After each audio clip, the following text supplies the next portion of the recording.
Bienvenue tout le monde, bienvenue. No, moi c'est Raissa Joseph, moi c'est directeur pour Place Recherche Folklore. Welcome everyone, my name is Raissa Joseph and I am the executive director of the Monsignor Patrick Anthony Folk Research Center. Aujourd'hui, nous ici pour célébrer l'artiste cette ici qui a fait une grande contribution au développement nous. We are here to celebrate the work of artists and to support their continued development here with the launch of a new book released by Mr. John Robert Lee, IKONS New and Selected Poems. To officially begin our program, we stand for the national anthem of St. Lucia, which will be played by the band Mama Elakaya. Nous debout pour chanson nationale cette ici.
Pourquoi assise? Tout bagay nous savons nous pour remercier Dieu pour tout ça qu'il a fait et pour aider nous pour aider nous car bienvenue Monseigneur Patrick Anthony.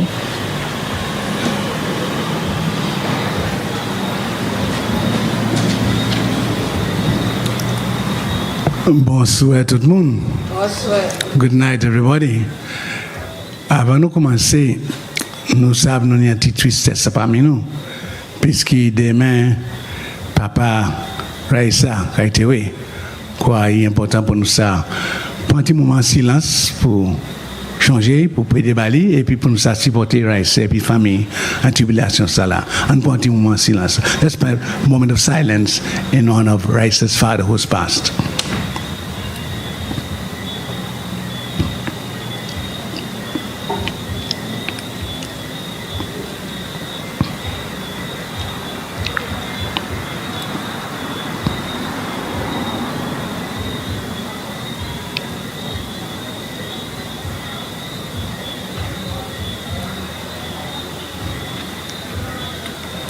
Eternal rest grant unto him, O Lord, and let perpetual light shine upon him. May he rest in peace.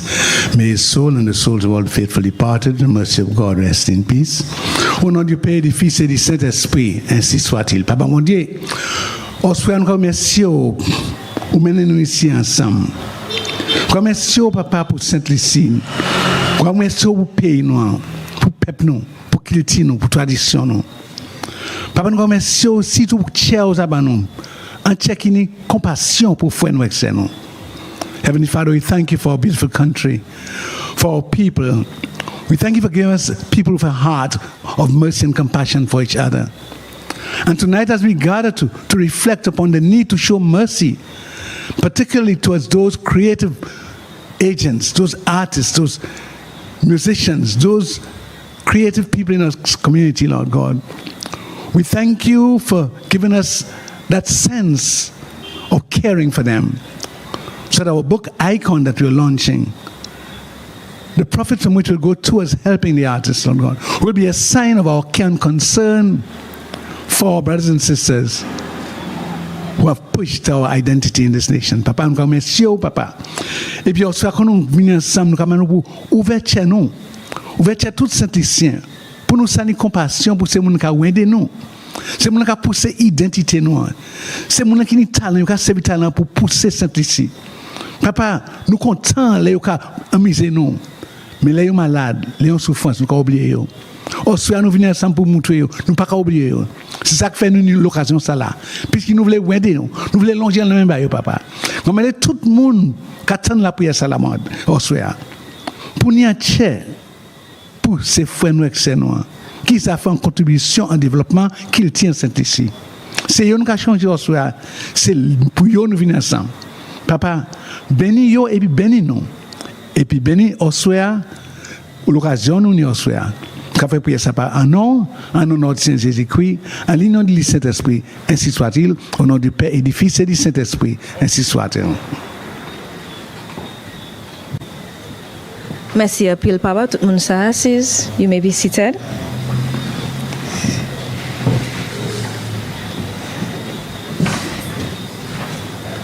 Je voulais bienvenue tout le monde ici à Oswea, expressément gouverneur général émérita d'Impolette Louisie, gouverneur général emeritus d'Impolette Louisie, secrétaire général pour Commission nationale pour cette ici pour UNESCO, Master Symphorium, Secretary General for the St. Lucia National Commission for UNESCO, Honorable Moses Baptiste, ministre pour Santé à cette ici, the Honorable Moses Baptiste, Minister for Health and Wellness in St. Lucia, Honorable Dr. Kenny Anthony, Member Parliament pour Sud VA4, the Honorable Dr. Kenny Anthony, the Honorable Representative for VA4 South, and also former Prime Minister of St. Lucia, Ms. Julie Bonnet, Representative for Events St. Lucia, members of the board of the FRC, the Venerable Archdeacon Glasgow, qui a représenté l'Église anglaise à Saint-Nicy, the Anglican Church in St. Lucia, members of Mama Lakai, other specially invited guests, Ms. Junior Frederick of the Cultural Development Foundation, and all other persons who are viewing, especially at home via our live stream, our Facebook page and television, our partners in particular who have made this day possible, and I would like to pinpoint as well in a special way Mr.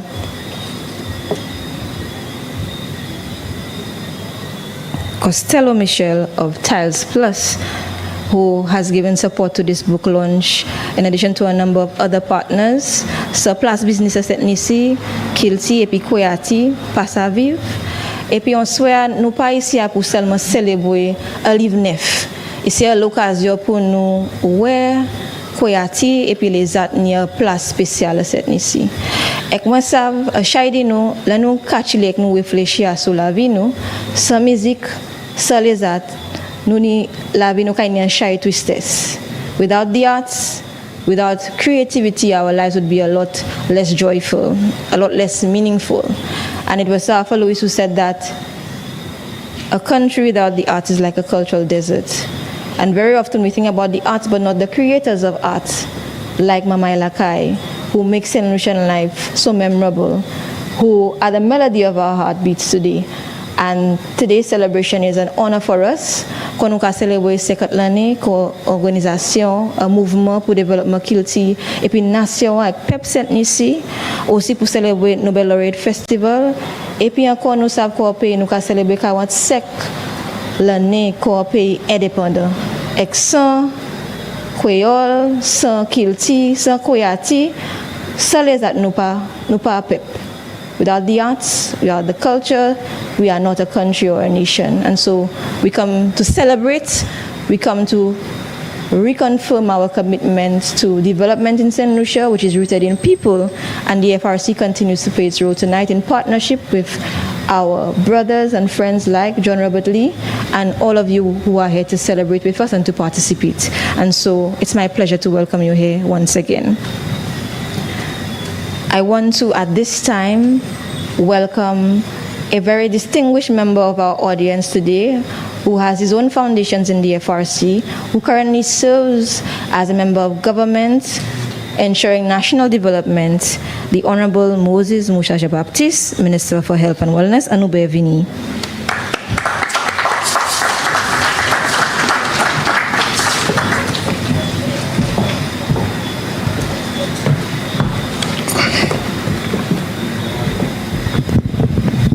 Thank you very much. Bonsoir tout le monde. Let me say thank you very much to Executive Director of the Monsignor Patrick Anthony Folk Research Center, Sister Raisa Joseph. A very good evening to a very special person, Monsignor Patrick Joseph himself. Sorry. Monsignor Patrick Anthony. I want to greet Dame Paulette Louisy, Governor General Emerita, Honorable Dr. Kenny Anthony, former Prime Minister and also Parliamentary Representative for VA4 South, the Archdeacon Glasgow, Representative of UNESCO. Also want to greet Brother Robert Lee himself. And let us give Brother Robert Lee a round of applause for his work.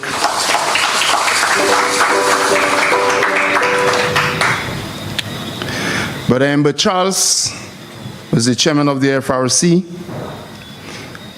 All other artists, invited guests, brothers and sisters, good evening.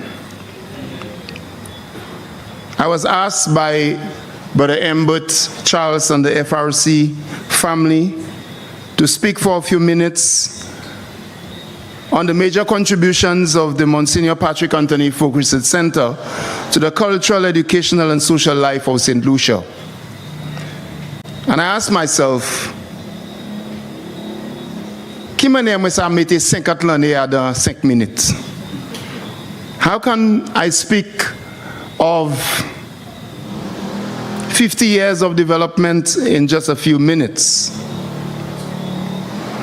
I wish to say to you that tonight I will spend just a few minutes to look at my own life and the development of the Folk Research Center.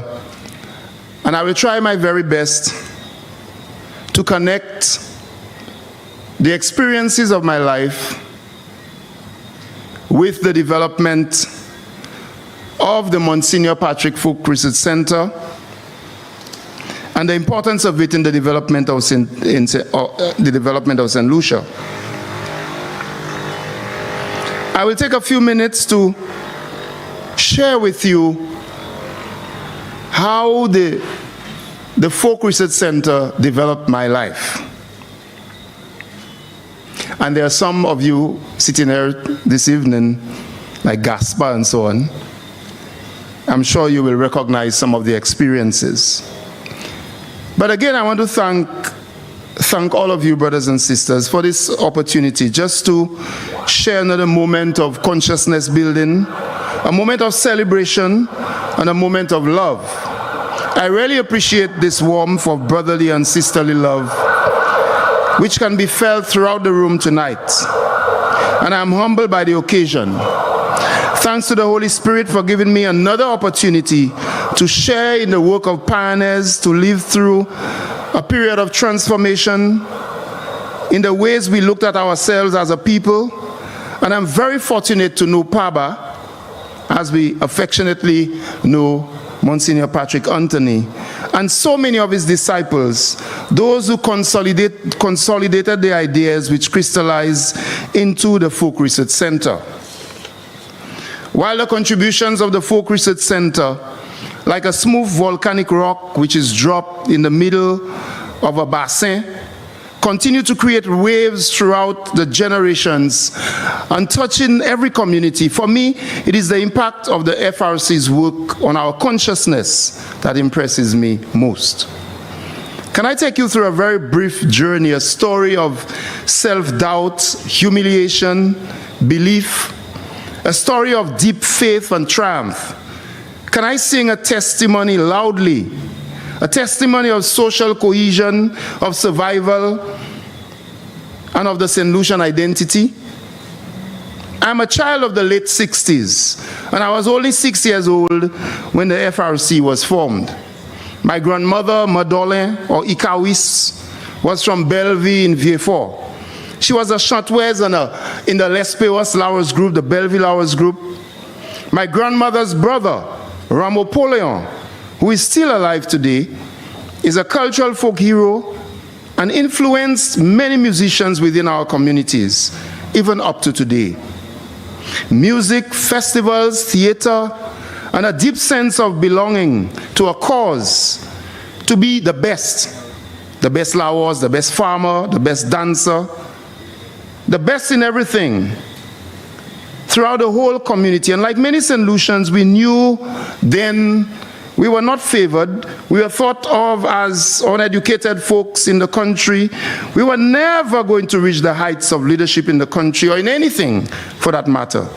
To a 6-year-old child in 1973, you are absorbed into the drama and the fun, gaining valuable social skills along the way, drinking from the subconscious power mix of cooperation, respect, hard work, and valuing. Who were we? Little did we know then, at the time, that the elders probably themselves did not know that consciously or unconsciously or subconsciously, they were really building the community and preparing us for a defense of us, for a defense of St. Lucians. And therefore, in the late 70s and early 80s, when we visited relatives all around Vieux Fort, my father's people from Grace, across the river, Maola, and every time school closed for what we call vacation, I would drop my bag and rush to meet my grandmother, because at the time, the stories of Jab and the spirit of the Lauvier and the Bassin and the soul of the forest and the names of the Bois Canoe and Bois Poirier and the nutrition of Poitou and Boitan, Quibiche and Bac and Zodome. Little did I know then that the value of traditional knowledge and the lessons for life, whether they were being imparted deliberately or subconsciously, would guide our lives. And later on at the Vieux Fort Secondary School, we realized that the need for secondary education as a means to sharpen your tools for contest in the St. Lucian arena of life, it became very obvious that we had to sharpen our tools. We needed secondary education to survive in a society which you started to see big with open eyes, the disparity in the society, the limited opportunities for upward mobility. There were few for many of us. The continued discrimination based on which part of St. Lucia you came from, the broken language you spoke, although most of those who were looking down on us have never spoken the Queen's or King's English, even up to now. And the same can be said of communities or for communities or about communities all around St. Lucia, even in Castries. Yeah, at the time, in secondary school, we became fully aware. We were confused. I was confused. I came from a tradition of excellence, singing, spoken word in Creole, local celebrity chefs of peas and sem and bouillon and stories of survival. But little did we know that we were really being prepared. Don't even talk about what would happen to us with mass media and television and so on. We did not know then that in the middle of all the mixture in the society, the different backgrounds, the persuasions and influences, we did not know then that we were being prepared for development and building of the society and consciousness. We thought we were poor, and we thought we were outcasts. When we were exposed to secondary education and we were exposed to the whole society, then we met boots and straw. And at secondary school in Vieux Fort, we met Kendall, Hippolyte Straw, and we met Boots. And Boots and Kendall started, telling us the stories of the might of our people and our struggles and what we can do, whether you're from Vieux Fort or Castries or wherever you come from, and you can use theater. And then the same Boots and Kendall and them exposed us to Teachers Union and then to the FRC. So from a very young age, we were influenced by people who were influenced by Paba and the disciples. And yes, all of you call me Musa, but you know where Musa came from? Odali's Choice, the play. I played the part of Musa, the third soldier in Odali's Choice, directed by Kennedy Booth Samuel in Form 4 of Vieux Fort Senior Secondary School. And the name has never left me. This is how I got the name Musa. So the theater, the arts, the drama, and the FRC And our experiences then taught us to participate in research. And FRC taught us that research didn't mean some big person from university or from somewhere had to come down to do research, and we had the skills. As long as we did it in the right way, in the scientific way, we had the skills to build our own knowledge, and we had the skills to help to develop our Creole dictionary, and we participated in the research throughout St. Lucia.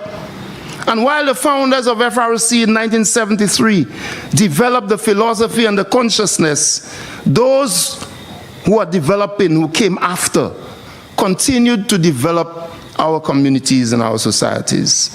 The fight for Creole in school, Mouvement Creole, Banzil Creole, Mo Creole, our Creole newspaper, and I can never forget Dame Paulette Louisi at those meetings, long time ago in Vieux-Fort.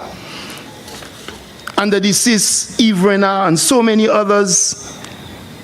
And people ask, what is this in development? Why is this important? Why do we need to ensure that Creole becomes part of our development? What does that have to do with economics and survival? And we were taught by FRC that, of course, is the very essence of economics and survival. It's the very cooperation within the communities, working to develop skills and building skills is the very essence of economic development. And we don't have the time tonight to go into the work of Sir Arthur Lewis and his surplus labor and unskilled labor and how he felt he could develop this and invite skills and build skills and how it connects to our culture. We don't have time. But the FRC went into the Calypso and researched on the Rastafari movement. And what does that have to do with development? And what does it have to do with knowledge and culture? We don't have time tonight to shout out the influence of Rastafari on our societies in the Caribbean. But the FRC was the crucible, or is the crucible, continues to be the crucible of that kind of work. The foundations of development of our society: research, cultural development, popular theater, Théâtre Pepla. And we developed our groups throughout St. Lucia, Tabou Mele and the Drumming. And the little joke you hear, they say to you, Musa is a minister of government, all he can do is play taboo. You know the little politics, I love it. Because when they say that, I play more taboo on them. You know? I mean, all these little jokes. But the essence of the work of the FRC throughout the communities and how we work together to develop theater for education, theater for cultural expression, work on the environment and awareness, and using cultural art forms to educate. That is the role of the FRC, the work of the FRC in the development of our country. And the Creole started bursting through. And we are fortunate to have Dame Paulette Louisi for still tonight in Parliament, the throne speeches, in Creole. And they're freaking out in the Parliament when she drops certain lyrics in Creole and people wondering about Diego Sassoti. And they're searching for the dictionaries. But you can't find the English equivalent for a lot of them phrases in Creole. So there is the essence of development. And social scientists who study social capital and all the theories about social capital and talking about cohesion and the glue of the society, what keeps societies together, can be found in the work of the FRC. And so for me, the work of the FRC in the development of the country speaks to me in a way that is very personal. Very personal. I can speak of so many things we developed because of the FRC, whether it be in Vieux-Fort with Tabou Mele and education and work recordings and how we changed the lives of so many young people, whether it be in St. Lucia, in Guadeloupe, in Martinique, or throughout the Caribbean, because of FRC. I can speak of publications, poetry, and how people like Boots and Kendall and Paba and so many, Embert and so on, taught us that there is rhythm and soul in expression, and how you can use it to better your life. I can speak so much about this, and I'm very passionate about it. Because our FRC est important pour développement pays. FRC is important for the development of the country, just as arts. Just as the arts, we can't do without the glue that keeps the society together. The glue in building social capital, we can't do without it. I leave it to you and to the researchers and so on to maybe ask the question, can we, as cultural activists, find a way to bring this glue to bear on the problems and troubles of our society today? At a time when you have Facebook and Twitter and so on, I see the efforts of the FRC. I see them riding the tidal waves of this information technology revolution and still penetrating through the information technology revolution, changing the work and bringing it to a different audience, different recipients for development. And I want us to give the executive director and those who are sacrificing to keep the FRC going a round of applause for this. I love the connection with the information technology. And so I say to you, I'm part of this dream to see the arts, the cohesion, get into the fabric of the workings of the society and the workings of the formal managers of the society, whether it be governments or agencies. And that's a fight that is on. And I know some of you understand. It's a fight that is on because many people do not understand and do not value the contribution of the role of the arts in tying up and deprofiling the society, the problems in the society, in teaching people empathy, the things you can't just learn from the books, empathy and love and sharing and caring for people. That's what the FRC contributes to the society. Among all the other things, the research, the documents and the publications, there is a belly inside of these things. So I congratulate Brother Robert Lee, once again contributing to the development of the work, his lifelong work, and all the other poets and artists who are here tonight. I congratulate you and encourage you to continue. Let's not drop. And palager. And nous continuer. Pour moi-même, moi just commencé. Moi just commencé. One of the best gifts I had, I know she'll not be pleased, but one of the best gifts I've ever had in my life. This year, for my birthday, my daughter and my wife decided to give me a present. So I say, but what kind of present is that? A little box and thing. And when I opened it, it was a drum all the way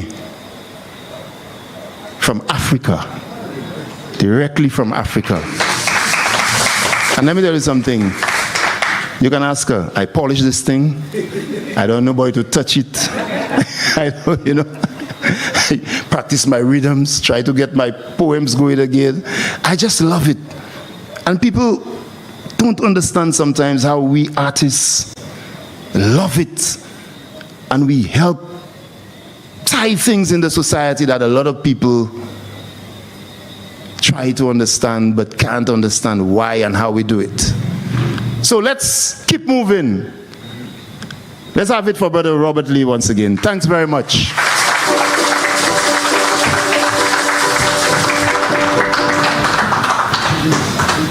Merci. Ou jadi a chay Melanie yon de bagay m'a vle di. Avant m'a bienvenue les autres. M'a vle ouais Odelis Odalis choice pour moi ouais Moussa comme un acteur moi voulais ouais jouer ça là. Thank you very much for your vulnerability, your authenticity in telling an important story of connecting not just an organization, but a movement in development of the full person. And for us at the FRC, it has always been about the St. Lucian people, who we are now and who we want to become. And so your presentation is a very important one in showing us that we have a purpose beyond being a physical structure, in touching people and their lives, and the work that you do as a full person, not just as a minister, but at the core of who you are at your essence. And we are grateful for your presentation today. Encore nous savons qu'il y a une assistance, qu'il y a une identité, qu'on citoyen et pour nous répondre aux questions ça là qui a venu toute la vie nous. Qui nous est? And every time we ask ourselves this question, a year from now it might not be the same, but culture is still that form, that force that continues to force it. And you ask yourself, what kind of culture is shaping you right now? And we at the FRC want to be part of the positive cultural development of St. Lucia, Kokuyol, Kowasinla, and for us to be at the center of the movement and development. It's my pleasure to also recognize in our midst Honorable it's Dr. Ken Pierre, a former executive director himself, and also Mrs. Ramona Wynn, the executive director of the Cultural Development Foundation.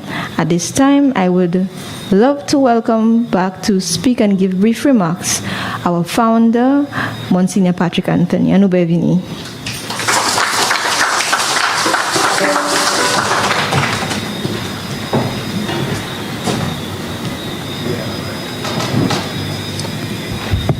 Well, Musa, I think you have really launched us on our appeal for our new home at Mount Pleasant. Because, you know, we have to raise 8 million. The artist has given us the artist impression, and the architectural drawings are there.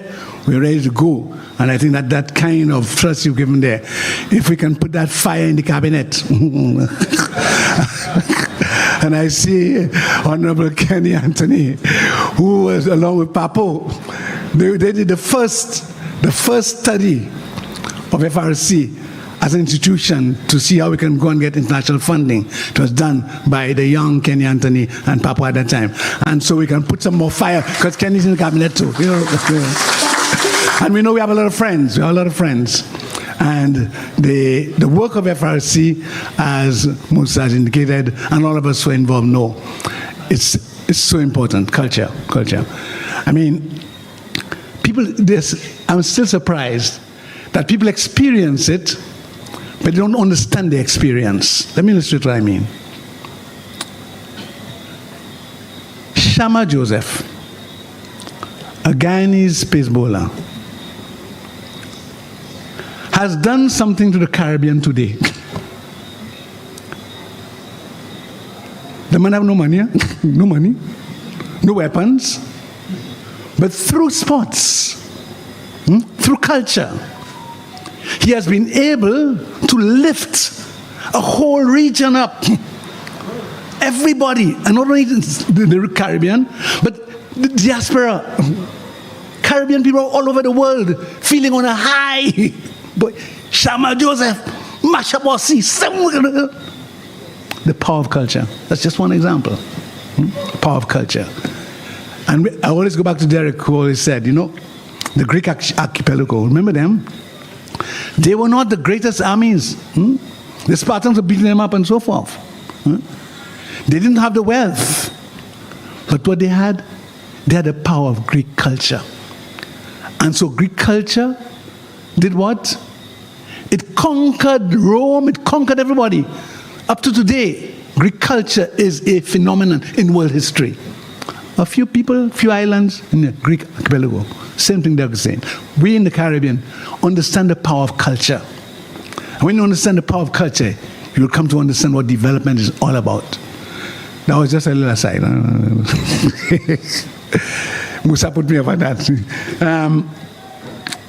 A few days ago, I addressed the wreath-laying ceremony at the Mon, and I spoke of the Mon being a mountain where rivulets of blood flowed. We know the history of the Mon, where the battles between France and England took place, where so many people died. For what? Because of St. Lucia. They want to get St. Lucia.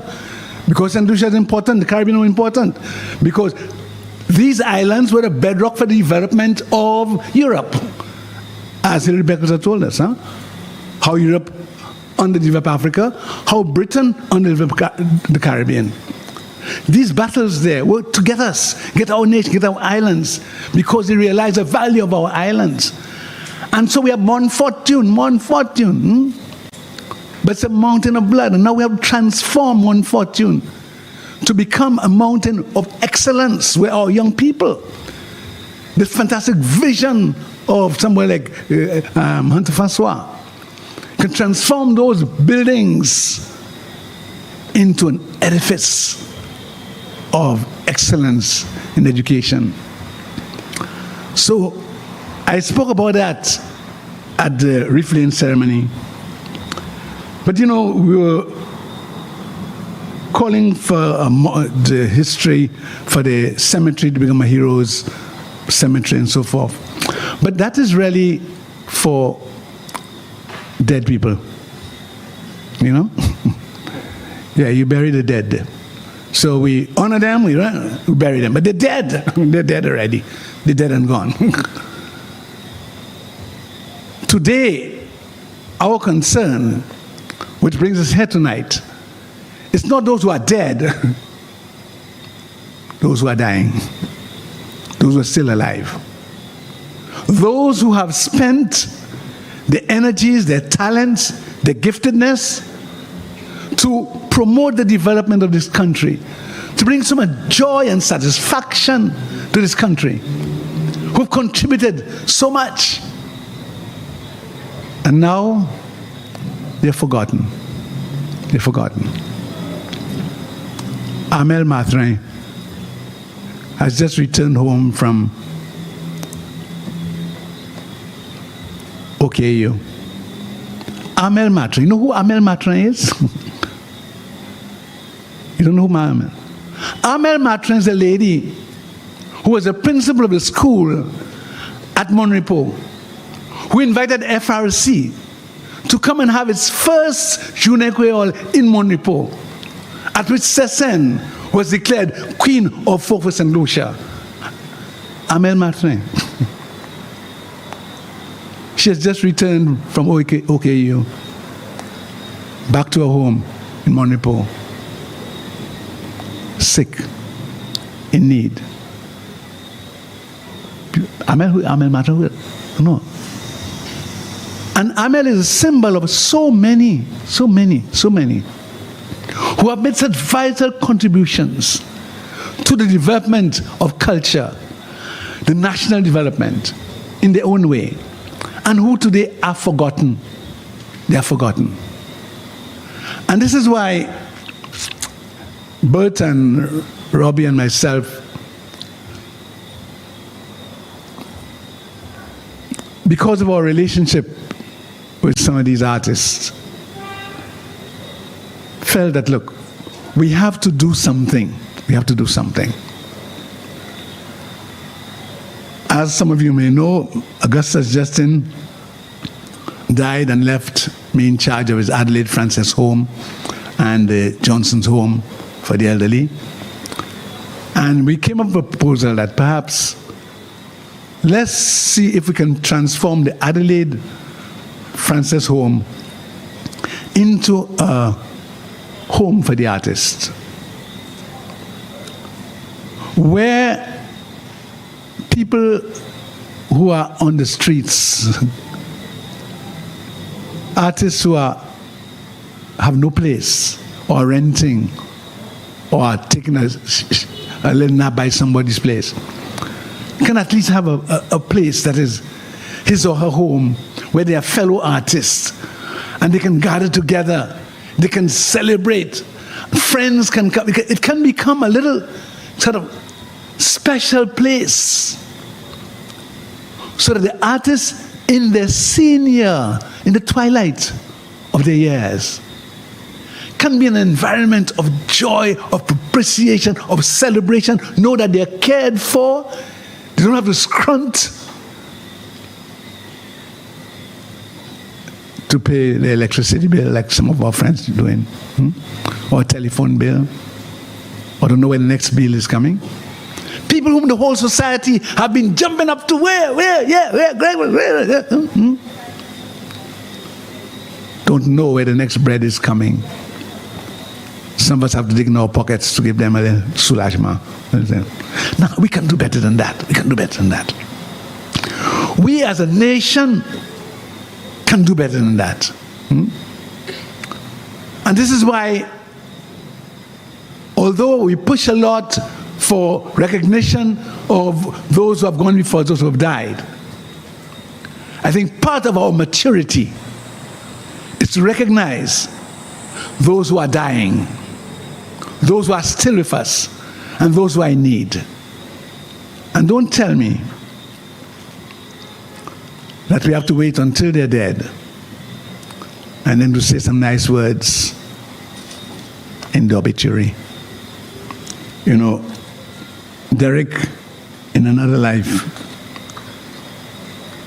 when he saw Apilo came to visit him in Trinidad, he said, he writes, was he as broken as I had heard, driven deep in debt, unable to hold on a job, painting so badly that those who saw his genius vindicated everything once now saw it as a promise never held? Viciously, near tears, I wished him dead. Viciously, near tears, I wished him dead. That's the emotion Derek felt to see his friend Apilo struggling, a genius like himself, struggling. Viciously, near tears, I wished him dead. Friends, Robbie and Bert and I have shed very many silent tears when we remember some of our friends. We visit them, we have them. And we had this project. It's still available to house those who are in need of housing. But perhaps even if it's not a priority at this moment for private sector or anybody else, perhaps tonight's effort by Robert is just a little trickle to begin to assist us. You know, last year we were able to get vouchers. How many you got, Bert?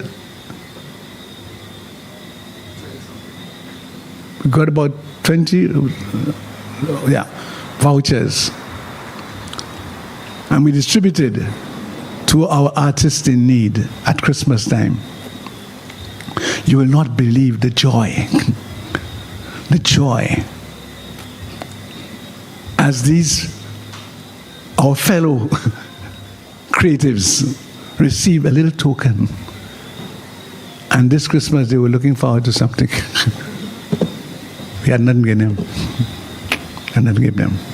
Hello, we can do better than that. We can do better than that. I'm saying all of that to put into context this book, Icon. It is Robert's effort and our efforts to say to society, they are there. You're not dead yet, they are there. Let us do something for them. Let's reach out in some way or another. I wish you would take that message and spread it, so that perhaps not only can we give them a little token at Christmas, but perhaps eventually we may be able to give them a home where our artists, in the evening of their years, can be comfortable, can be happy, can feel appreciated while they're alive, not after their death. Thank you.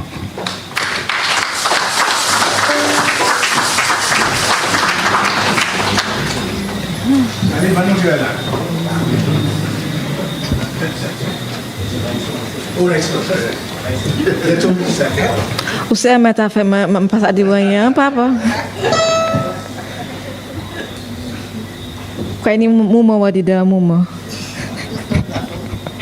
Thank you very much, Papa, for solidifying and summarizing why we are here, to give support, our own make effort towards the persons that make culture alive and vibrant as it is today. We enjoy the fruits of their labor, but we must also give support to the laborers themselves in the cultural landscape. At this time, it's my pleasure to welcome the chairman of the Folk Research Center, Ember Charles, who will do the honors of an introduction to our author, John Robert Lee, who is instrumental in this evening's celebration and presentation as well. Please help me in welcoming our chairman.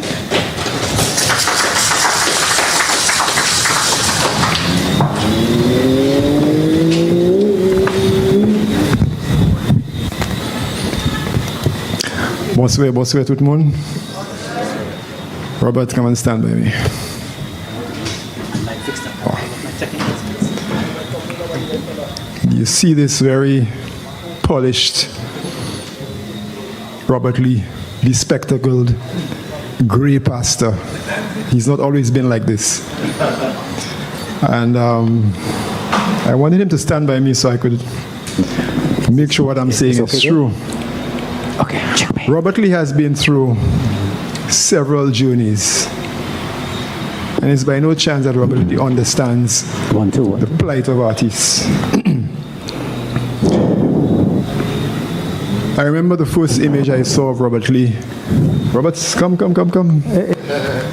Oh boy, I'm in trouble tonight, boy. I have a lawyer there. Be careful. You said man over there. Kenny? That Redskin man, that's a lawyer, you know. What? No, this man can't bail you. What I'm going to say. Robert Lee used to be a playwright and actor. And I saw this image of Robert, and I think it was in a magazine in Barbados or somewhere. Possibly. Newspaper or something, yeah. And this guy who was hanging from a tree. And I said, Robert, that looks like you. He said, yeah, but that's me. I was just hung. I was a soothsayer in the film. And then Robert Lee has become a pastor. Yes, I am. I'll preach the gospel right now, so watch yourself. Yes. But Robert has, as I said, has been through all of these journeys. So it's by no accident that Robert has decided to dedicate the proceeds of his book to the artists. And but he's not the first, and I'm sure he won't be the last. McDonald Dixon, in our midst tonight, also when he published his last book, allowed FRC to use the book to raise funds to rebuild our home at Mount Pleasant. And I think we should give him a round of applause. We should not forget Joyce Ogis, who in a will left the proceedings from the royalties from her works also to FRC. And Musa, I hope that you will leave some of the proceedings of your works to FRC as well. I have no doubt that wouldn't be a difficult thing for us to achieve. But my task tonight is to introduce the author. And I won't be very long. Can I just step aside, please, sir? You can step aside now. Thank you very much, sir. I won't be very long. We have described Robert Lee as a poet with a cause, but we don't want to box him in that description because he's more than that. Robert is an accomplished writer, an accomplished publisher, an accomplished journalist, and I think because of his journalistic orientation, broadcasting, Robert has always used his poetry to reconnect to our landscape. If you want to understand the history of Castries, read Robert Lee's works. It will take you from Castries from the fire right through the present time. And he captures it very well in some of the most telling imagery that you get of any poet. Robert is also, in recent times, has become a pastor, and some of his works have demonstrated his understanding of his mission as someone who attempts not only to save himself, but to save others. So when he embarked on this project, as Papa spoke about earlier on, Robert said that he wants this to launch a big project that other organizations and other artists and other institutions, whether it's the government or the private sector, could take on. Referring, as Papa said earlier, to the initiative we had last December, and unfortunately when we went back to the same institution, the CEO said, well, sorry that his board didn't approve an allocation this year.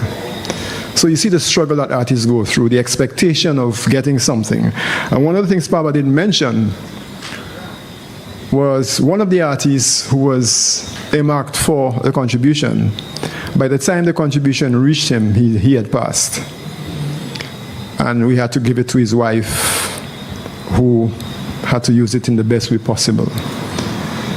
So we don't want it to be a sad moment to reflect on every artist is in dire need, but there are those who have made a contribution, and we need to help them. We need some level of respect for artists. And it's for this reason that we need to celebrate Robert Lee's contribution and the publication of IKONS. And I hope that every one of you would purchase a signed copy tonight. Somebody asked whether it's on Amazon. It's somewhere in Fonse, Jack. It hasn't reached the Amazon as yet.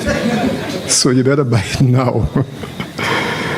So with these few words, let me introduce my friend, my brother, Pastor, Brother Robert Lee, to the podium.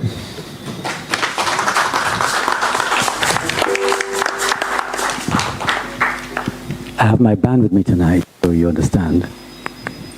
Led by Charlie.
First couple of poems I want to read tonight, a section called In Memoriam, hence the song Papli Webamwe. And I want to call some names, and it fits in with Musa, who really summed up so wonderfully FRC's work, and Pava, Yves Renard, and the names are in the book.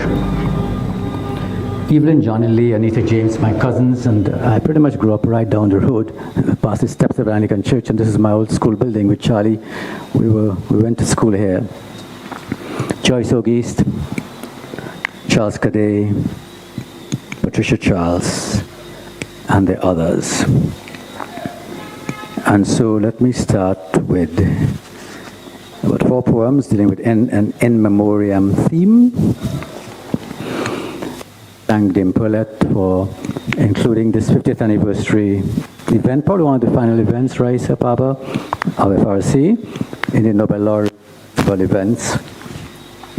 And so I think rather appropriately, the first poem I want to do is something called White Cedar, in memoriam Derek Walcott. And for me, you know, poetry reading, I often think of it like a musical concert, and tonight I'm the lead vocalist with my band, Charlie. But more, you know, as you read, I don't really have any messages, whatever, but Listen, even if you don't get everything at the beginning, you can always buy a book later. But listen for the sound, the images, the rhythm, the whatever, and just enjoy the experience. And this poem, it uses a form called the glossa, where you take 4 lines of a poet's out of a poet's poem, and you build your own poem on those 4 lines. And so the 4 lines from Derek Walcott come from his book, The Prodigal, and they read like this, and this is Derek's words. Make room for the accommodation of the dead, their mounds that multiply by the furrowing sea, not in the torchlit catacombs of your head, but by the almond-bright, spume-blown cemetery. I thought it was over, the season of lilac carpets along verges, on green lawns, petals of paoyer stepping off currents of soft air, settling with tender ease to earth's lanes. But here they are again, in May, everywhere, with the morning bassoon of wood doves, and yes, indeed, incredibly, to me, ignorant of seasons of flora, I see the fragrant Easter lily blooming from unexpected corners of my without you days. Make room for the accommodation of the dead, you muttered, in a dark saying that seemed to mute memory, to remove yourself to needle-leaved casuarinas of Pigeon Island, out of our too familiar embrace, too smothering adulation, our burrowing eyes searching out your diaries. And the cascading cedar blossoms race the grey heron to surf-chastened ledges of Bacune Point, forlorn pool, vacant easel, and their mounds that multiply by the furrowing sea, after gentle curtsies through golden late afternoons to La Comette and Martinique and Mazouk, past delicate carvings of white cedar figurines in the sculptor's garden and other such benedictions. Meantime, autocrats of Mammon desecrate your groves and beaches. They set iron beasts to holy roots of the blessed cedar with arrogant pride. They mock the memory of your protests. They will not heed angry alarms of scissor-tailed gulls, stubborn silence of drought, and we want your grey-eyed fierceness here, not in the torchlit catacombs of your head, not in tiresome fictions of some mythical you, but impossibly. Like Atlantic breakers glimpsed through bamboo or violated pralin, here now. Heraldic egrets lift your lines from Montfortune to Molachik with the awkward grace of their perfect symmetry. The flowering mauve of cedar tumbles through green fern around Soufrière. And we leave your last book, not near your beloved bent piton, but by the almond-bright, spume-blown cemetery.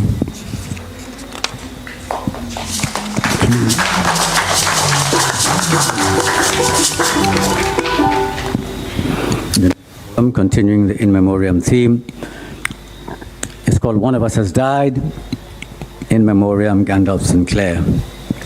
Now these 4 poems come from a book of mine, a 2020 book of mine called Pierrot.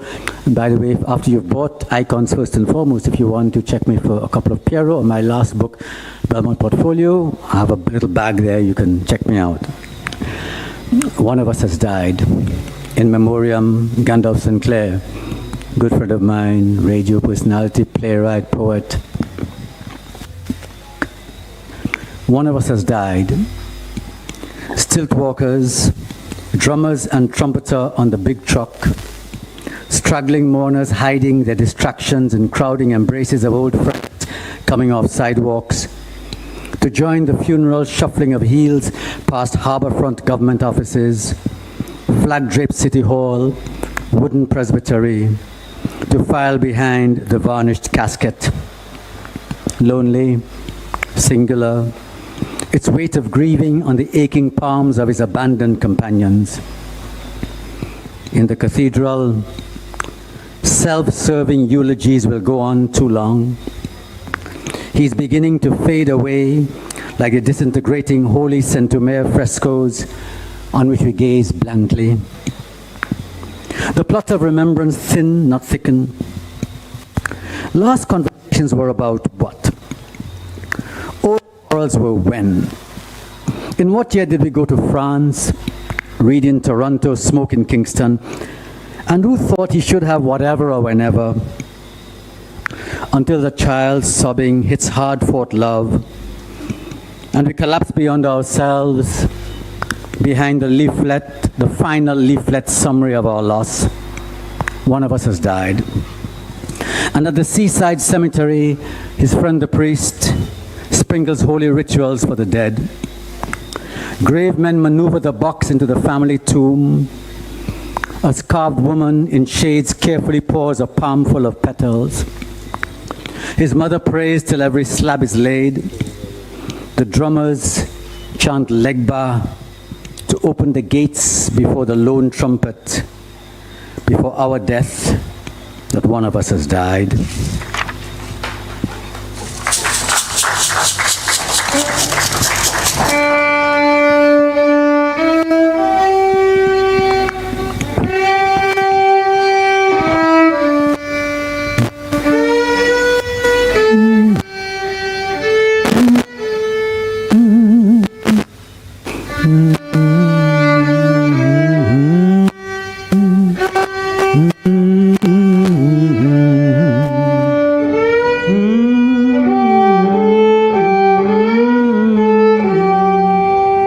Masquerade for Garth Santoma.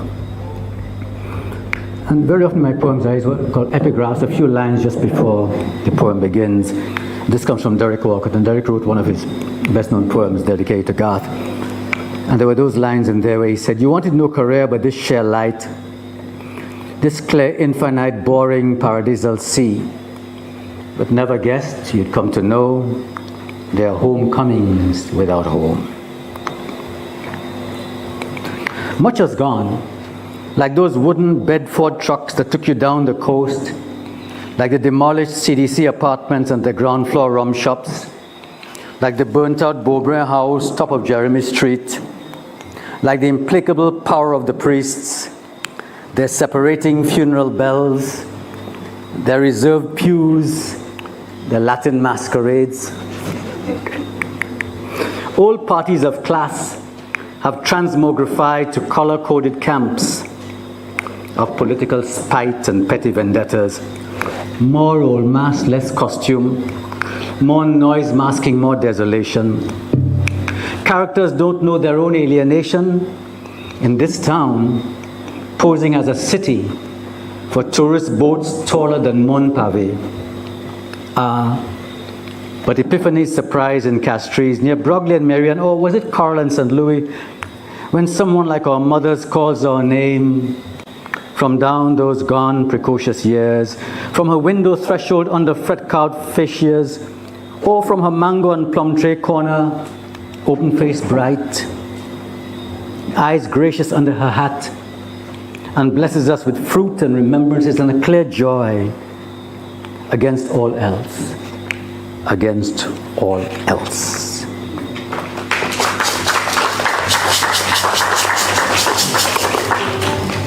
The photos and obituary pages still surprise us. With news they bring that so-and-so have died. Death has come to her. We are still shocked by chronicles of deaths and dying, as though this was some strange event, an alien invasion from space unknown, unfamiliar, incredible and unbelievable. Pierrot, our masquerading friend, in the sandy graveyard by the sea, at the funeral of his wayside church godmother, Miss Bertha, contemplates the hollow grave mouth, the covering coffin, her out-of-reach love, her Creole bread and yellow butter, lime squash, her painful passing from his arms awkward around her shoulders, her final, sudden open eyes and smile upon him before the rattling of the throat and last green bile. So strange all of it, he muses, sitting on a beach stone, watching seabirds dive for fish, waves eternally coming and going, a couple in the water locked together, oblivious of tourists, of the final hymns from the wreath-covered grave of Miss Bertha. So strange. So surprising, all of it.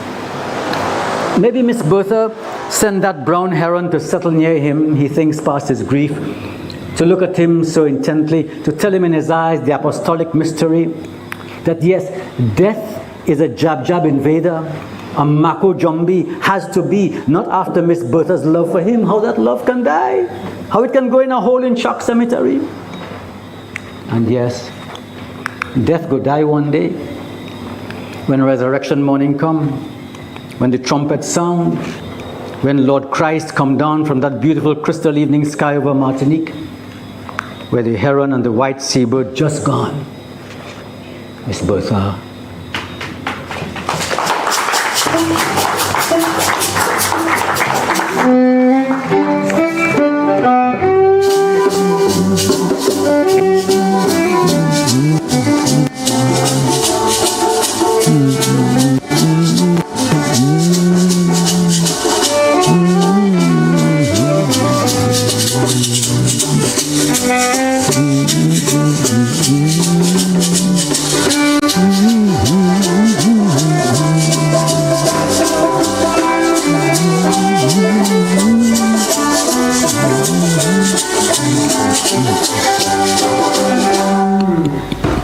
Let's have a love poem, still tinged with a little, the in memoriam, but this is the second section of my readings now. It's called The Return. Now, here's an epigraph from a poet I like. I think he's somewhere from the East. His name is actually Lee Young Lee. And the lines from the poem I like is, if I feel the night move to disclosures or crescendos, it's only because I'm famished for meaning. Persistent lament of wood doves, who is gone forever. Orange wafer of sun settling to horizon's eclipse. Evening shuddering with unrequited affections. I would love you with ardent hunger beyond your name, your ancient eyes, sensual lips, tattoo on your left breast, the inexorable news of your dying. In this hour in which I love you, I am a poem without a theme, without a clear image of you, a line to follow, a procession of remembrances to metaphor, no half-rhyme rhythms to match ambiguity. Going past your old house near the Baptist chapel and Chinese grocery, the blue estate wall on my left with its crimson border, trees behind it raucous with afternoon parrots, a cock under the avocado tree crowing for some epiphany, wanting a Creole love song from Philip Martelly and Cassav to make me recall your alarming hips, incomprehensible smile, perfect mouth, your various infidelities. Like the turning familiar corner into which I bend my eyes, alert for unwelcome surprises. How can I love you without you? These November days close with apocalyptic cloudbursts over darkening horizons. Who is gone forever? Wood doves lament persistently.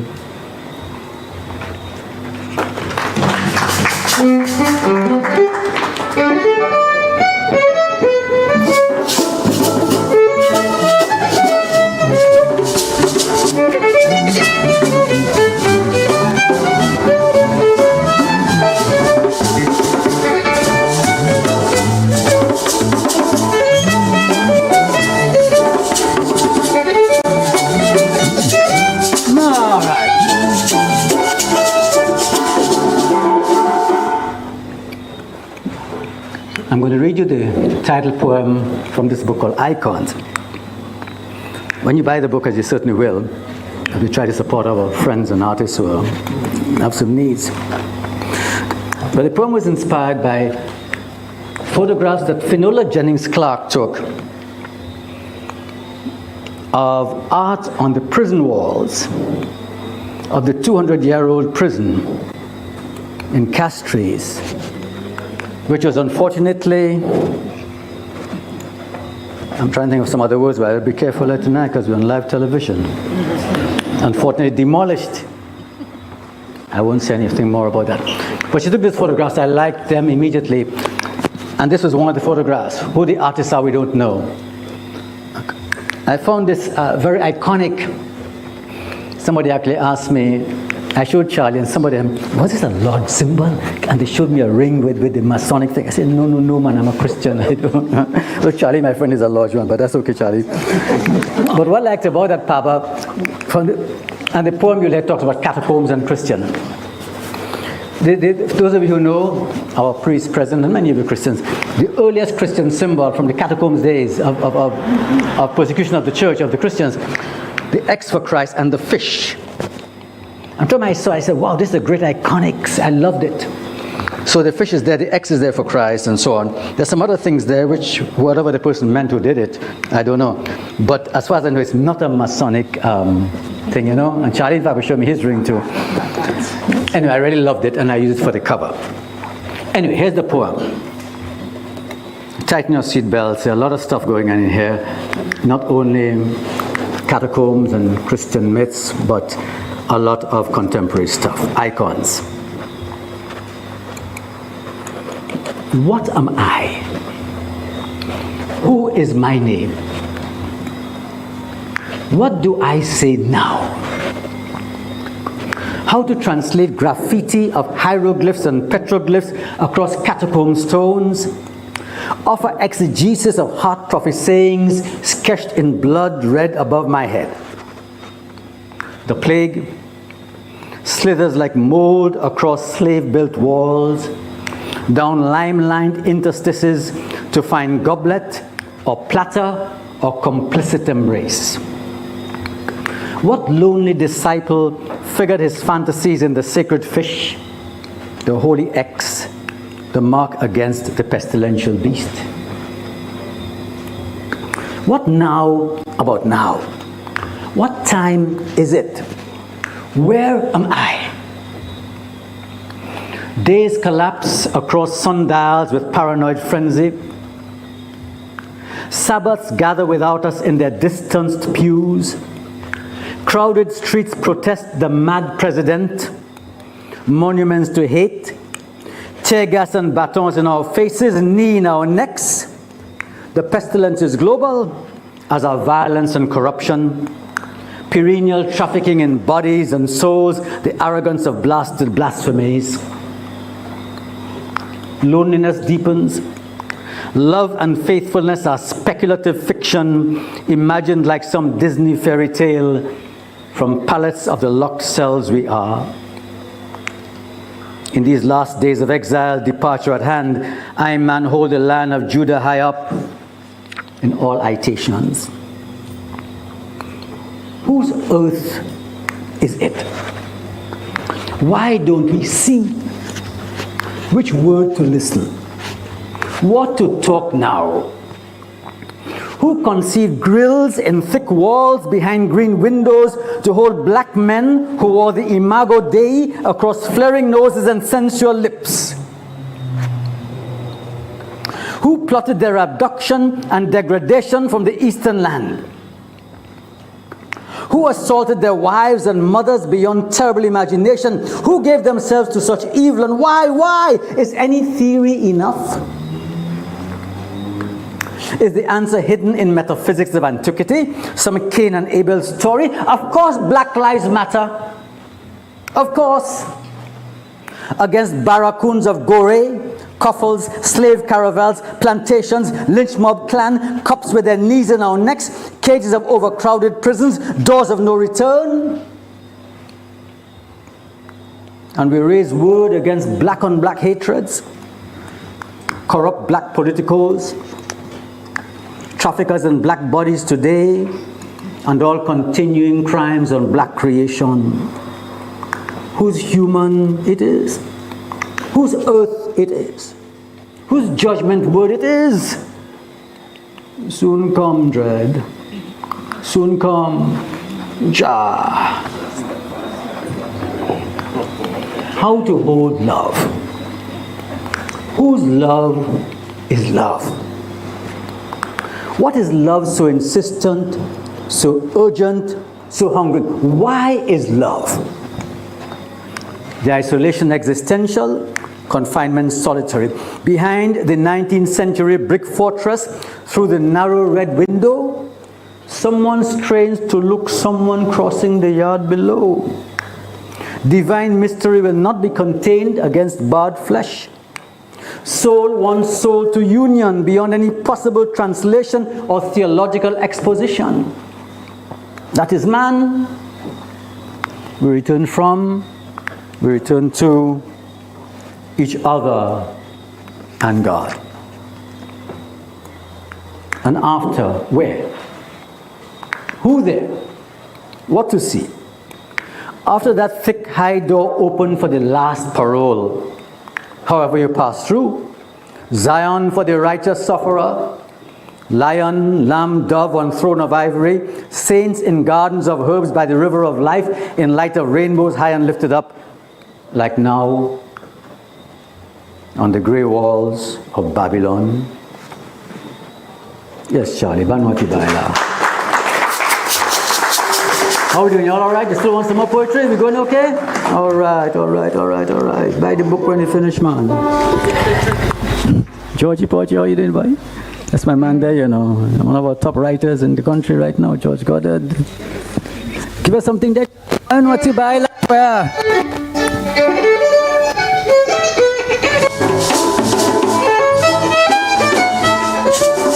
All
right. That's my primary schoolmate, He and I were in the same building together, That Charlie there, that day, Okay, I want to read you just two parts from a poem called Office Hours. It's a longer poem, but just just three parts for you. We see up. Everybody's still in the mood for a little poetry. We going okay? All right. Now, my friend, my brother Anglican there, my father was Anglican, my mother was Catholic. So, and I'm a Baptist pastor. Anyway, the Book of Offices, I think Anglicans still use it, Catholics use it, Methodists. For those of you who don't know, people like my friend Dixon probably don't know about that. Don't answer, don't say anything. The Book of Offices is where the clergy, and I guess non-clergy too, you have readings for the day, a bit of scripture, some readings and prayers, 6 o'clock in the morning, every 3 hours, I think. So I wrote this poem dedicated to Charles Cadet, a good friend of so many of us here, and of course an icon of Musa, Charles Cadet, icon, called Office Hours. And I use the same 6 a.m. prime, 9 a.m. test, and so on and so forth. And I wrote this poem on that. I'm going to read you 3 parts from it. They're not long, so just bear with me. I hope you're all still okay there. But you'll see what I do with the office hours, father on father. You see what just like I did with the icons and so on, Okay, I have a new book, in fact it's already gone out to my publisher, called After Poem Psalms, where I use the Psalms, but I'm writing my own Psalms. You understand, Rasta? You there? Yeah, are you there, Rasta? One thing, whatever, so we have a lot of fun together, The important is then the days when, this time all over the place with Baba and all hours recording music. We know how to laugh together while we're doing serious work, so. Office Hours, from Office Hours, okay. Okay, now seriously, I want to read you 3 parts. The first one is the 9 a.m. I won't give you all the Latin things, Tirson, so 9 a.m. As you go out, take your mask. Remember to make a holy habit of distance between sanitized palms and asymptomatic dimpled cheeks. Counter, tops of tables, supermarket shelves, escalator railings with memorized beads of public service mantras, Minister of Health. Plague has turned after us with the calendar pages of this apocalyptic decade, like some medieval demon taunting exorcists. Town seems reduced, more empty lots, shuttered stores, tattooed Babylon more pagan with blasphemies and obscenities, sidewalk chorus or litany of infidelities, neighborhood hatreds, politricks, disease of popular citizens over minivan soundtrack of hardcore dancehall chant. If your soul longs for the sacred scissor-tailed seagull, salt air, life, come out to the beachside vendor, get some peas dal, and sitting in the pew of your old car, offer grateful grace. So we pray. 12 o'clock. And when, at the middle hour, forgetful in pleasant flirtations of lunchroom banter, or snoozing off before the open document, contemplating leaving the office early, we had forgotten the ominous flags of the Reich on the autocrat's rostrum. We had mocked conspiracy theories of ghosts in voting machines and extraterrestrial pedophiles sighted in palaces and Silicon Valley mansions. When we had not taken the buffoons' narcissisms, lies, lawlessness seriously, and network news comes suddenly of insurgents in the rotunda of the Capitol, broadcasts images of masked barbarian banners, battering rams, insurrection of broken glass, military types scaling historic architecture, plus tweeted rumors of hostages zip-tied under nooses in courtyards, of Trojan horses in the highest ranks of the National Guard, and phone lines are jammed, and internet is dropping, and anxiety attacks since we don't know where those we love are, and traffic is foul-mouthed, back roads blocked with fools. When these sudden reckonings come, like all shaking alarms of the fall of bastions, public or domestic, cities or marriages, old friends, close family, beloved pop stars, may we, O Lord, enter quickly days of rogation, lifting fasting prayers against the enemy of our souls, that we may rise fast above these disasters. Hear us, O Christ, we pray. And the last one, Vespers. I think you see what I'm doing, Father Priest here? Is that where my cafe? Okay. I'm sure other people are checking it too. Vespers, 6 p.m. There's a quote from Auden, the old British poet whom I love, and it says, "In this hour of civil twilight, all must wear their own faces."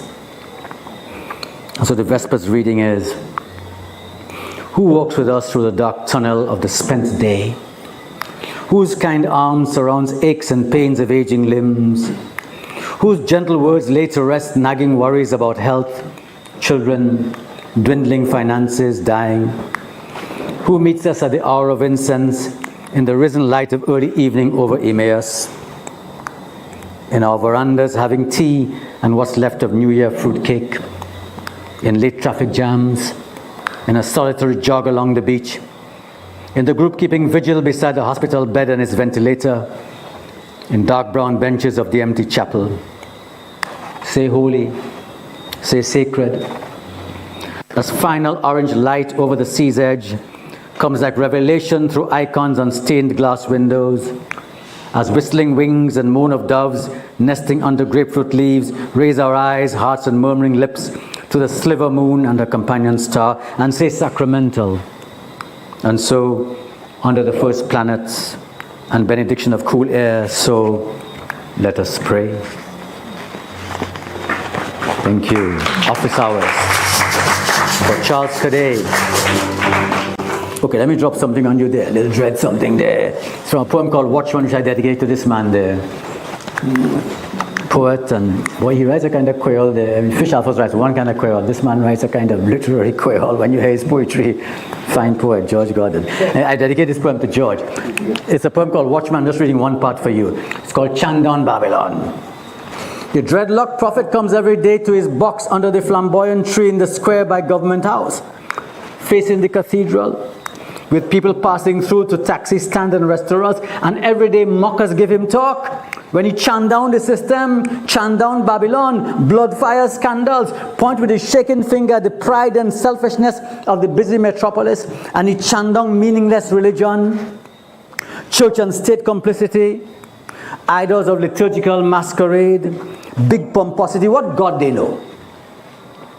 And he chant down the unspeakable corruption that everybody know about it, everybody doing, rich and poor, that he cannot even mention in public. And prophet chant down the oppression of poor like him, no job, food scarce, shack leaking in rain, boss man wicked, virus in the air, sick can't buy medicine, children don't have computer, politician door closed, and he raised his mouth against party garrisons and the barons. If you don't vote for them, crap or smoke your pipe, you suck salt, even your family don't know you. When you look, you see the good book true. Lust for dollar and cents is root of all evil, all crime in the city. Everybody have a price, everything have a cost. When you pour you like dog, this Babylon, this slave colony of Babylon, and he come out against racism in America, classism in his own island, against hatred for people who different. And the prophets start to bawl when he see what they're doing with their garbage, to the fish with their plastic, how they cut down trees to build hotel and warehouse and more golf course. And prophet chant and he chant and he chant all the way to his little place outside the town. Okay, Charlie, give us a little music there to let the people go just now. Give us a little music. Charlie, give us a little something there, man. I don't want to bore them, but you know, just y'all can take a little bit more. You all right? Y'all still awake? Everybody okay? You good there? You okay, Dean Paulette? He's going okay? You all right? You absorbing it? Papa, you good? Good boy. All right. Once Papa or die, all right. Sharon, you okay? Oh, yeah. All right.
All right. What remains to be said, written and sung? We have been to the end of history and back again.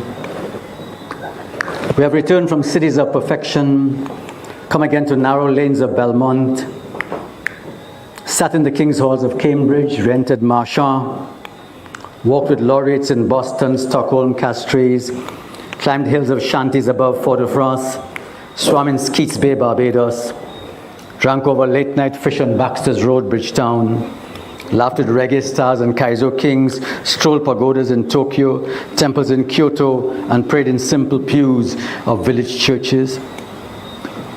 Love has left wrinkled skins of loneliness.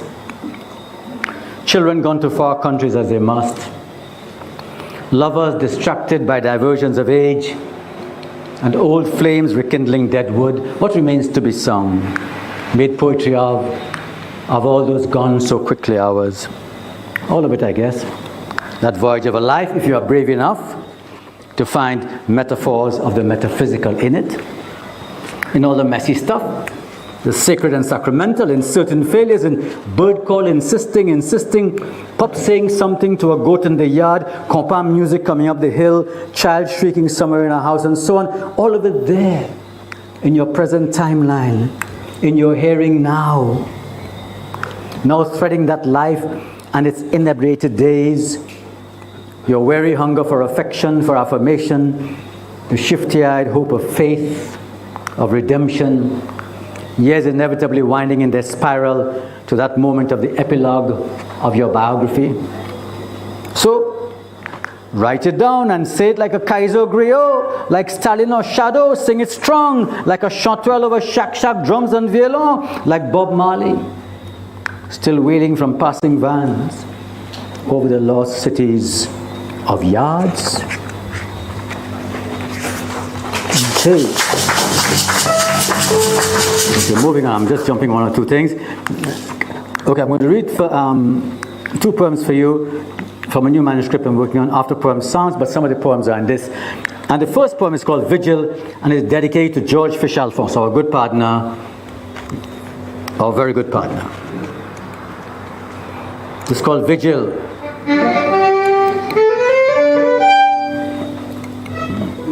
And there's a psalm. Again, the poem is based on 4 lines of a psalm, and the psalm 2 is, why do the nations rage and the people plot a vain thing? The kings of the earth set themselves and the rulers take counsel together. Okay, let's roll. The BBC man intoned with Big Ben tolling that metronome of grief. Queues circled in rectangular vigils about the rosemary, myrtle, and oak wreath.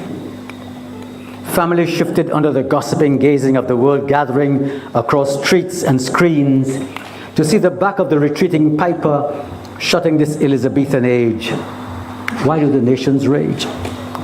Commonwealth of the once enslaved, the massacred, boot-trampled colonies of this empire enriched by pirates, arrogant armies, hanging governors, fat bishops. Make reparation, they say to the barons. Apologize, they write to the king, to our royalty and citizens below the Atlantic, our children without memory. Our children without memory want rest. How long will Europe and their kind hate our skin?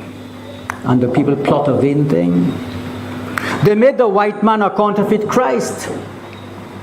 Whiteness, the religion and manifesto, spread the mind-destroying disease of colonialism, plundered God's rich earth and his colored peoples under the red, white, and blue of that unholy triad. But the king with hair like wool, himself, the one on the rainbow throne, just and holy, the anointed, whose promises are certain, who sees all things, against whose majesty the kings of the earth set themselves. He knows his own, the oppressed of the earth, and he will deliver in his appointed time. Even now the wand is broken.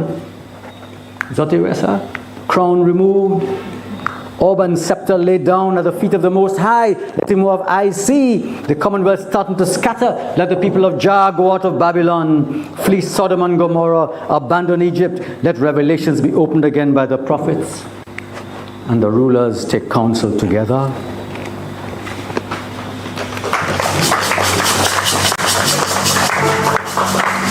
And this next poem, we're coming to the end now, or you'll soon be home. It's called Lament for Tikongo for Morgan Dalfinis. We call holy convocations for the feasts of months, of flute and drums, flowers rose and blue, armies of song and dance in costumed ranks coming from village halls to cathedrals to city squares, among green lawns by ocean's edges. And chanterelles chant the ancient word of our story, Tikongo Asulame. We have not forgotten Kofel and Barracoon, stinking ships, the sea's hum cruel road. You shall keep them, O Lord. Exiles in Babylon town, New World citizens of America, shipwrecked islanders, survivors of many middle passages, the Tikongo Janavije, singing blues, kaizo and solo, dancing La Comète, Widovan, the solitary kutumba, sending to the world out of every generation from these small places, minds bringing light to this civilized darkness, which you wonder if they will ever learn, that under skin we are brethren. You shall preserve them from this generation forever, from self-hating, race-baiting supremacists. You shall hold them rooted in their reservoir of resilience, trotting to drum, shak-shak and violon, in madras and foulard. Les petits Congo qu'a célébré la fête flair, émancipation, indépendance. We are who we are. Imago Dei, children of the first peoples, enslaved Africans, and others who came to these islands to make Creole nations, pays Creole, something new in the fractured, separated world.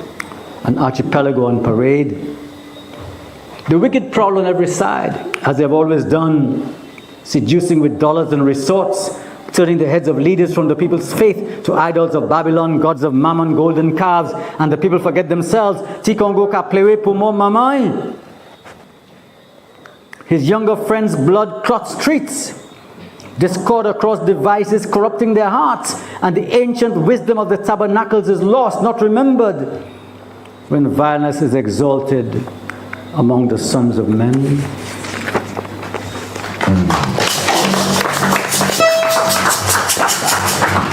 Gaza, Gaza, Gaza.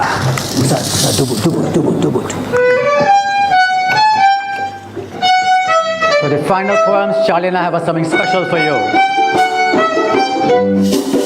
All right.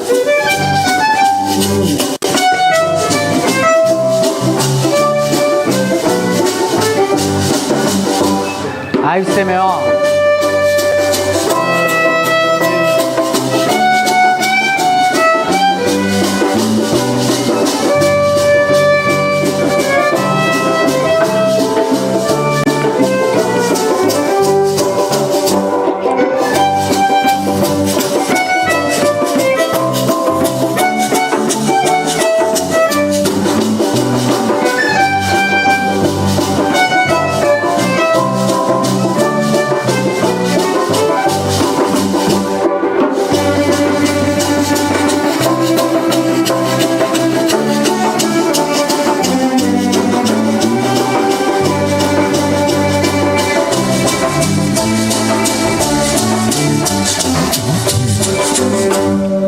Gaza.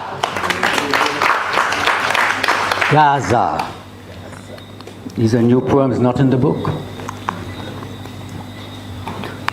Fresh ruins of Gaza under tubers of black smoke. Dead aphorisms on Western media. Bodies piled both sides, barbed wire chronicles of the unquestioned holy apartheid. Ovens of closed borders, camps draped in their flags, praying in broken mosques on their ancestral land, waiting for their Holocaust. The intractable fist of genocide, dissembling votes of abstention, collective punishments on babies, on old women, and men who have lost their minds, hospitals massacred into mausoleums, daily inventories of rubble over lost corpses. In Haiti and many islands, gangs hold small towns to ransom as the Bacchanal and Polytrick. And in capitals of liberal democracies, complicities make terrorists of apartheid victims, while mass killers and racist cops weaponize their discriminations and hatreds. Indicted autocrats lead polls for thrones and access to nuclear codes, protesters' names and their bodies. Gaza bodies are shot except to tanks, bombers, missiles. Holocaust smokes terribly. The West is complicit. The leaders prevaricate. The intractable fist of genocide shrouds itself in the Star of David. Migrant. The boat of covenants we made with strangers on sand, of treacherous coves in dark, stinks like a slave caravel, and we are to be silent against groping and hunger and aching bowel, lest patrols catch us in their ears, hold us in this nowhere space of heaving black borders, this strange avenue to exile, and return us to the promised land, to the embrace of homeland camps like Gaza. Intifada. What more can be said about this occupation? This merciless collective murder of a generation of children, their grandmothers, the men, What more news to broadcast of kitchens, bedrooms, gardens, rubble reduced to graves? And what else to say about complicities by those who make terrorists and animals of hostages to colonizing apartheid declarations across those borders, shaking off brutality, slinging from their defiant, weeping, blood-shocked hands come the poets, the artists, their intifada. And the final part and final poem for tonight called Dirge. And the epigraph comes from Lamentations 1:12. It says, "Behold and see if there's any sorrow like my sorrow. Oh, the sad, the sorry, the sorrow, blur of grey days, grey rubble, grey dust, bewildered old women, bleeding children, bloody white shrouds, men clambering blasted, battered blocks of broken clinics, mosques, hospitals, archives, apartments, covered lost bodies, soldiers with knees in small backs of children, crooked elbows choking young throats, impossible primetime recycling, apocalyptic collective slaughter, an Eddie Bohr dead, dew overcast, dripping, cold, like drifting, despairing depression." Thank you very much. Charlie.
Thank you.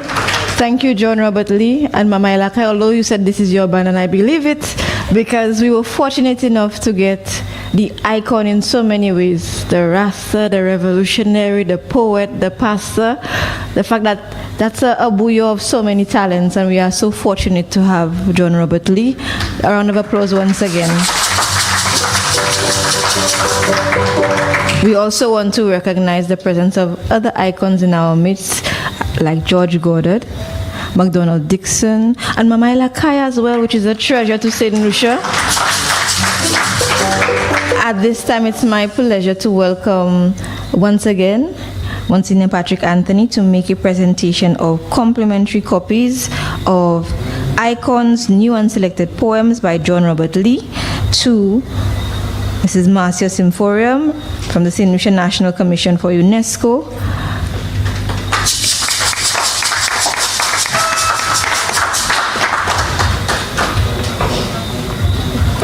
She'll be followed by Governor General Emerita, Dame Paulette Louisi, Her Excellency.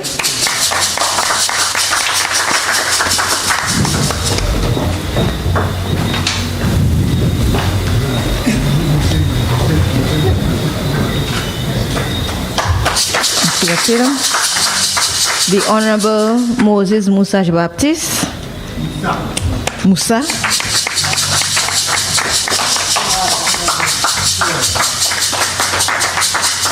Mr. Costello Michel of Tiles Plus and our supporter for this evening.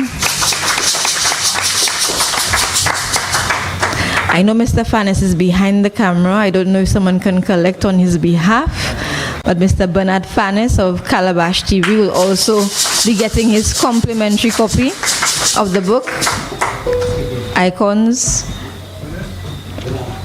Bernard is working, but I need him to come from behind the camera so that we can see him. A round of applause for Mr. Fanes.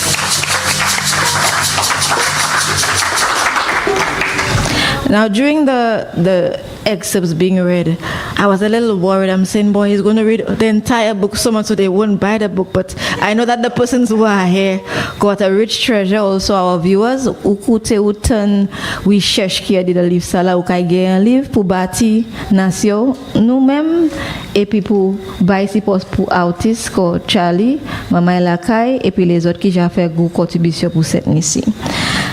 At this time, it is so important before we go to the official signing to give a brief word of thanks. I'm pleased to welcome from... You want to give some more? So we are very generous here at this book offering. We have some other special complimentary copies to give away.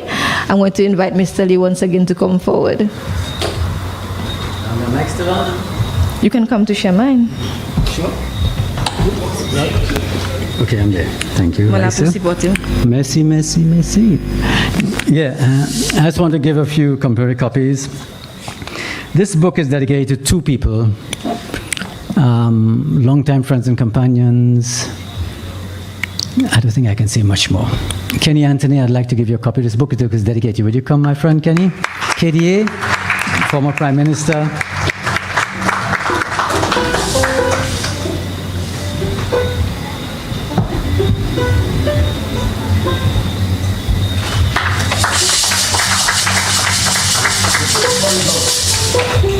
And before I came to University 69, first place I published poetry was a little magazine called Link. And this man, it was edited by a Bajan man called Stanley Reid, but he was also the Secretary of Treasury or something in it, right? Yep. You were involved with Link? Editor. He was the editor too? You were the editor too? Yep. Okay, wow, I thought Stanley was the controlling man there. So my first poems were published in Link magazine, and so we've had a long relationship. And in 1997, I worked with him as his first Director of Information Services, man. Special time. KDA. The other person this book is dedicated to is one Paba, Vinicia Fuya. But words cannot say any more about. I know what we could say about Mike. Yeah. He's actually a second cousin or something of mine, you know. Through my mother, we are related. Yeah, Man. That's for you, man. Have a read, man. All right, brother. Meditate on the visa offices, you know. Yeah, so these two people I dedicated the book to, and there's some in memoriam. Now, there's some artists, I know some are here, and I've saved copies for now. Finola is not here, who has, I have her, Finola Jenskak is not here, so I'll save a copy for her. Adrian Ogier had art in there, he's not here. Okay. Ken Scotty is not here either, right? So these are artists who contributed art to the book, so the book has art. Gary Butt is here. Come, Gary, my partner, come on. The poem I read for Morgan Dalfinis uses his art. Thank you, Gary. And I've used his art in my other books. His art is on the cover of some of my other books. So I think everybody have books for, that's it. Okay, thank you very much for being here tonight. You know, buy the book, $50, which will, because of art and everything else, and that'll help to give our needy artist something. It's a start, a small start, but it's a start. Thank you, Raisa. Thank you very much. You're welcome, my dear. And thanks to Charlie. Thanks to my band for tonight. That the book IKONS will be available at the Folk Research Center at Barnard Hill at only $50. But $50 will make a great contribution in support of our artists and the invaluable work that they do. $50 can never pay for the work that stays with us even after our artists transition to the great beyond. So let us make this contribution, because I know we can. Without further ado, it is always important to say thank you. Nous pour dire merci à pile pour chaque monde qui a fait aujourd'hui possible.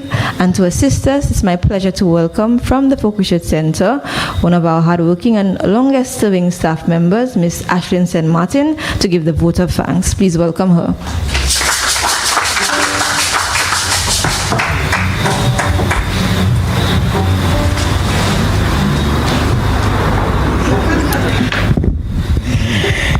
Good evening. Monsignor Father Patrick Anthony, founder of FRC, Ember Charles, chairman of the FRC, Author John Robert Lee, Raisa Joseph, executive director of the Folk Research Center, Honorable Moses Musa Jean-Baptiste, poet, musician, and minister for health, wellness, and elderly affairs. Our most valued invited guests, ladies and gentlemen. It is my privilege to have been asked to propose a vote of thanks on this occasion. A big thank you to Mistress of Ceremonies, Miss Joseph, and so smoothly and expertly. This went a long way towards ensuring that this event was a success. I must point out deep to sense of appreciation for Mamai Lakai Folk Band for providing musical accompaniment for the readings by our most distinguished poet, Robert Lee. Mamai Lakai in his own right. Let me express sincere thanks to the chairman, Mr. Ember Charles, for introducing the writer. Thank you, Minister Jean-Baptiste, Mamai Lakai as well, for your timely remarks. We are confident that your support will redound to the benefit of FRC and the entire writing fraternity. John Robert Lee, you have shared with us these amazing icons, new and selected poems. Thank you very much. Thanks, Governor General Emerita Dame Paulette Louisy and the Nobel Laureate Committee for including this literary celebration in the Nobel Laureate Month program of activities. Thanks to our sponsors, the Pat Charles Foundation, Ms. Marcia Symphorium, Secretary General of the St. Lucia National Commission for UNESCO, Constello Michel, Evarista Jamari, Calabash TV, and NTN for live streaming the event, the Anglican Church, especially Cecil Charles and Adolphus Small, for allowing us to use this wonderful annex, and also the FRC for collaborating in this important event. An event like this requires planning and a bird's eye for details. Thank you for those of you who were involved in the actual organization of the event.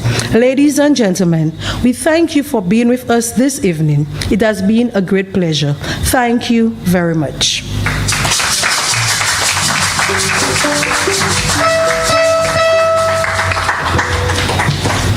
And I must say thank you, Ashlyn, very much for those comprehensive remarks. It is now our pleasure to have the book signing and sales.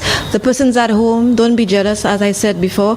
Vini boy FRC usage livu osi $2 only $50. With all this richness, Gaza was not in this one, but you can imagine that Gaza is in this poem right now. We have to fight for justice, right? This has always been a revolutionary organization and will continue to be. Thank you once again for viewing, to our television audience and also to those via social media. Merci appeal pour temps, pour support, continuer pour support développement kilti a set nisi. Charlie, si vous voulez, ça joue à bagay ba yo.